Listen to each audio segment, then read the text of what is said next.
dark outside. I've got my favourite sweatshirt on. I've got a cup of tea in my little Gilmore Girls mug. Like, it doesn't get any cozier than that. And it's not just any tea, it's Yorkshire biscuit brew tea. Delish. As you might be able to tell, it is night time. I don't normally film at night time, but I really wanted today to do a cozy video about my favourite comfort cozy watches and reads. Normally at this time of the month I do my monthly wrap up, and if you'd like to see that I will still do it. Just drop a comment below to let me know.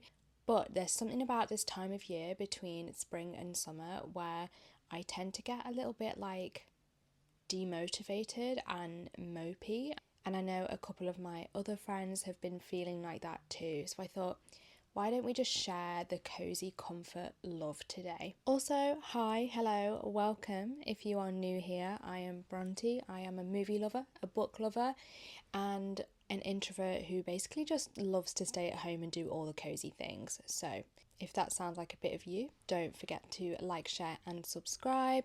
But let's get into today's video. I thought today we could actually start with my favourite comfort cozy watches.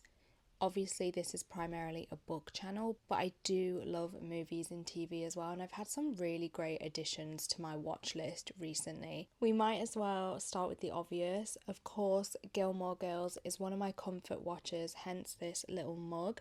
One of my book besties actually brought this for me, and it's literally one of the best gifts I've ever had. I honestly use it every day. If you haven't watched Gilmore Girls, it is a sitcom from the early 2000s about a young mother and her 16-year-old daughter. The mother, Lorelai, has been raised in this sort of like Republican upper class family, and when she was 16 she got pregnant and her family did not accept it very well, so she ran away. And then episode 1 of the show picks up 16 years later when Rory is 16 and has just been accepted into a private school that she really wants to go to, but Lorelai, being the single mother that she is, cannot afford to send her daughter there without going to her parents for money. And her parents accept the request on one condition, that they have a group family dinner every single Friday night. And so the story basically shows them all in this dynamic as their lives progress. There's a ton of different romances, there's humour, there's even music. Like, one of my favourite things about Gilmore Girls is the soundtrack. It is honestly phenomenal, and it is set in a cozy small town called Stars Hollow, and it has such autumnal vibes, and that is why you will often see autumnal themed merch for the show. I just love the characters so much. Lorelai is one of my ultimate comfort characters, as is Luke. There is just something about the show that is so cozy, but I will say that if it's your first time watching, you have to give it a while. It honestly took me like 6 or 7 episodes for me to get what everyone else was getting. The episodes are really, really short, which I think doesn't help because you kind of need to like give it longer to get into the story. But once you're into it, you will be hooked. I honestly rewatch this show continuously. Another one of my absolute comfort watches is a movie that is based on a book but is also very 2000s, and that is A Series of Unfortunate Events, the original film. This is one of my absolute favourite like kids family films. I rewatch this continuously. Also, can we just talk about the cast in this? Because you have Meryl Streep, you obviously have Jim Carrey, I can't remember her name, but you have the woman that plays Moira Rose from Schitt's Creek, Billy Connolly. Like, it is an absolutely insane cast. And what I love most about this is that the narration, which is done by Jude Law, just feels so fairy tale like, or like the books that you were read out loud by your parents as a kid. That is what makes it so cozy and comforting. It is literally like you are being read a bedtime story. But then the actual story itself is about these 3 siblings, and if you have siblings, that adds another level of comfort because there is no bond like you get with your siblings. Like, anyone who has brothers or sisters just knows it's just such a specific thing. And continuously throughout this film, these kids are being put in the worst, most miserable situations, but they are always like innovative and they're just determined, and I just love it so much. I never fail to enjoy that film. I think it's so unique as well, and I just love the set and the costumes, like everything about it is so unique. This one I think is very specific to a very specific type of person, which I'll get more into in a sec, but The Bear is one of my recent comfort watches that's appeared in more recent years. On first watch or first look at this show, you might be thinking, how on earth is this a comfort watch? Because it is breakneck speed, it is stressful to watch, and it is so chaotic, but the core themes of it are grief, mental illness, trauma, recovery, like all things that a lot of people can relate to. If you are a person who is stuck in their own head a lot, or a bit of a loner and introvert like Carmi, I think you will just find a lot of resonance with this show. And although it does have those like darker and sadder themes, there is a lot of humour in it too. Like Fack and Richie are such comedic characters, they are just forever making me laugh. But then you also have characters like Marcus and Sid who are just cozy in themselves. Marcus is quite a soft character, you know, he loves to bake. His storyline where he goes to Copenhagen, which you will see in season 3 if you are going to watch it, is so cute. And then Sid is just like a bit of a tonic to the louder characters on the show. I also just think the way it's shot and edited is so creative that if you are someone who likes film as a media, you will love this show. Honestly, I've rewatched this 3 times, and each time I watch it I find new things to love and new things that I missed on first watch. So enjoy if you're about to watch this for the first time. Back to another sitcom, Superstore is one of my favourite like comedic relief shows.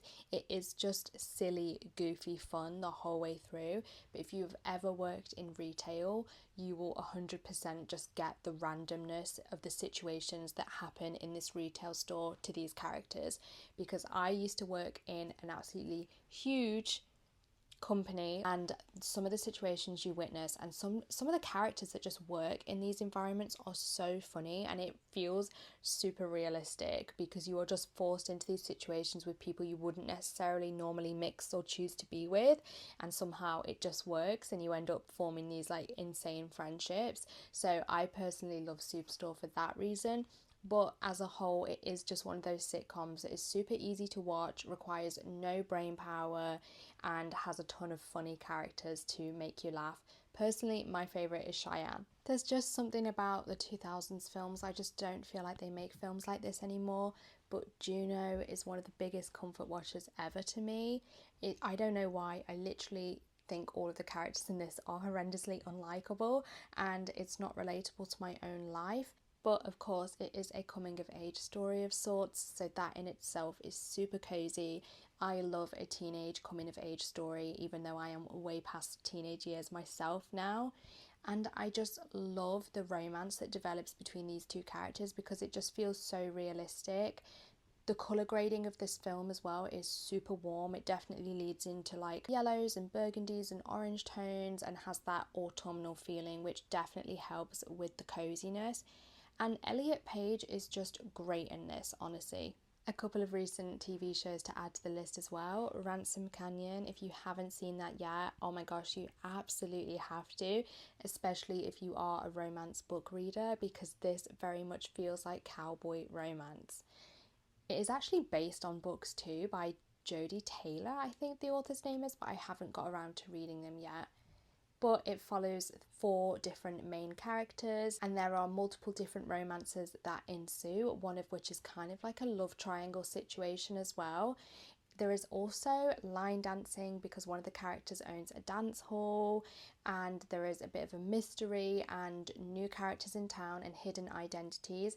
And it's one of those shows where it has enough plot to keep you interested and keep you focused and addicted to watching it, but not so much plot that you have to use your brain too heavily while you're watching. It's definitely just like a cozy, fun, easy, good time that actually delivers. And then my final watch list item for you today is Firefly Lane. This is a show that I have recently just started watching, although I have almost finished it, even though I've only been watching it for a couple of weeks. And it's based on a book as well by Kristen Hanna. Again, I haven't got around to reading it, didn't actually know until I started it that it was based on a book, but it follows two friends from their teenage years all the way into adulthood when they've got married and had kids and things like that. And it's about how that relationship develops and the things that happen to them individually in their personal lives that shape them. Now, I include this in my cozy list, but be warned, it is actually really sad as well. But I still think it's quite cozy because, again, it's very relatable. It also has a lot of flashbacks throughout the 60s, the 70s, the 80s, the 90s. And because of those flashback scenes, again, you have this like warmer, grainy colour grading to show the different time period when they're teenagers. And then also we have a lot of summer party scenes like barbecues, things like that. And we also have music from each decade as well. So you just feel like you're immersed in this kind of like throwback situation. But essentially as well, it does follow two female best friends. So if you have one particularly close friend, you'll relate to it in some way. Definitely recommend this. Again, it has enough plot to keep you interested, but not so much you're overwhelmed. Permission to have a tea break and snack. Oh, also, that's my Interstellar tattoo. I debated putting Interstellar in there and then realised that it is probably not cozy for literally anyone but me. Anyway, on to my comfort and cozy reads. The first one is Vampire Academy, and I have this absolutely insane fairy loot edition. But honestly, I just feel like there is nothing more nostalgic and comforting and cozy to me than a throwback to the vampire era of the 2000s. If you liked Twilight and you're a Twilight girly and the blue grading of Forks does something to your soul, but somehow you never read Vampire Academy, then you should, because birds of a feather. Book 1 on reread in adulthood is not amazing. Book 2 is good, but book 3, 4, 5, 6, great. You'll absolutely love these. They are set in a vampire academy, shock, horror, and they follow Rose and Lissa, who are best friends. Rose is a Dhampir, which is a half vampire, half human, and Lissa is full vampire, also known as Moroi. The Dhampirs are kind of like made to protect the full vampires, and so Rose is training to be a guardian, and the end goal is to be guardian of Lissa, her best friend. But also in this world are Strigoi, who are full vampires who have gone bad, and there are getting more and more Strigois, and they are attacking more and more commonly populated places like the school, and one day there is an attack on the school. I'm going to put that down because it's heavy. But essentially, because of the increase in attacks, there is more guardians that are relocated to this academy, and one of them is named Dimitri. Dimitri ends up teaching Rose how to be a guardian, and even though there's an age gap and even though he is her professor, a little something ensues. The books then obviously follow that and the rest of that plot for 6 books, so it's quite the series. But honestly, it's so cozy, it's so comforting because it has so many of our favourite tropes, but also because of that nostalgic 2000s feeling. This Vicious Grace by Emily Thiede is definitely one of my cozy comfort reads. I've reread it twice now, and I think I might do another reread this summer. Basically, this is kind of like low stakes romantasy. Is it the most in-depth fantasy plot ever? Not necessarily, no, but does it have lots of other great things going for it? Personally, I think so, yes. It follows Alessa, who is the last Finestra, and essentially that means she is basically the person who is meant to defend her island from a swarm of demons that descends every 100 years. To do so, she is supposed to marry and magnify her husband's powers by touching them. Only problem is she's had 3 husbands and her touch has killed every single one of them. So if she doesn't find a husband who she can't kill, then she won't be able to defend the island from the demons when they come, and everyone will die. You're probably thinking, girl, that doesn't sound very low stakes, and yeah, in a way it's kind of not, but it's low stakes in the sense that it's quite young, it's a YA book, and it's just not the most crazy in-depth thing ever. But like I said, it does have other things going for it. One of those things is that it has ADHD representation. The author has it herself, and that translates into a mental health kind of theme that is present in the later part of the book, and I personally found that really relatable, and it just felt super comforting to read. The setting also makes this book super cozy. It's an Italian-based world. It's got lots of beaches, lots of lemon trees, lots of hidden caves, things like that. It's just really cute, nostalgic, and it also has a really great romance, and it's actually one of my favourite YA romances. This is a new read, so I can't necessarily say that it's something I'm going to come back to and reread for comfort because I've only just finished it, but it is definitely a very, very cozy read, and that is Paladin's Grace by T. Kingfisher, which is the first book in a series of interconnected like cozy fantasy romantices. These are super unique. The only thing I can think of to really compare them to that I have read is like Emily Wilde's Encyclopedia of Fairies or A River Enchanted, maybe Legends and Lattes, though I haven't actually read that. I'm basing it off what I know about the book. But this is so cute. It's so unique and whimsical and different. It follows Paladin whose god dies at the start of the book, and so essentially he's left like reeling. His soul connection to his god has been severed, so it causes really strong negative mental impacts on the other paladins as well as our paladin Stephen. One day when he's out doing his newfound duties, he bumps into a woman who is trying to hide from a group of guards, and by agreeing to help her he fakes a little sexual scenario, and he kind of finds himself like, oh, who is this woman? She is not the type of woman I usually bump into around here. And the book kind of follows them as they keep meeting, but in the back of this romance that's ensuing is also a murder mystery because there are corpses that keep turning up headless, and so Stephen is also involved in trying to solve that mystery. It doesn't sound cozy, but it is, I promise. The two main characters are a little bit older, they're a little bit more awkward, they're sweet, and it's just a very different vibe to your usual sort of enemies to lovers romantasy. It's very medieval as well, like the setting fits the story perfectly. If you just like cozy fantasy in any aspect, you should read this. To me, the Rebel Blue Ranch series by Lila Sage is honestly one of the coziest things that I have ever read, and ever since I finished book 4, which is Wild and Wrangled, I have been desperately trying to find something else that will fill this void within my soul. Essentially, this is cowboy romance, so perfect for Ransom Canyon girlies, but each book follows a different couple, but all of those couples are interconnected through one specific family, the Riders. Book 1 follows Emmy Ryder, who is the youngest child. Book 2 follows Wes Ryder, who is her middle brother. Book 3 follows Gus Ryder, who is the oldest brother. And then book 4 follows Dusty Tucker, who is the Ryder's best friend.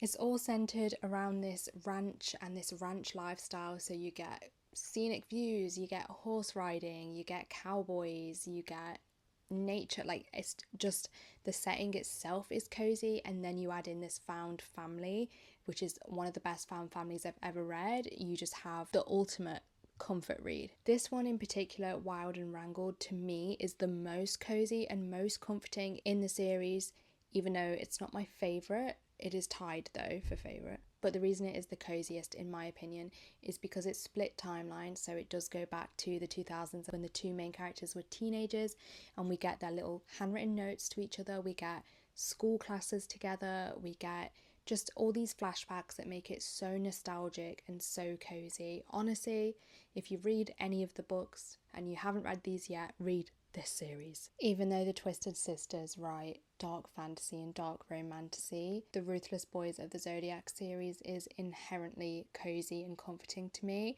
and that's because the plot definitely takes a backseat to the romance, with it being a why choose. Honestly, you have to go into this series knowing you are going to get 90% romance and 10% fantasy plot, but you will also get the most cozy found family and characters that literally have you howling with laughter.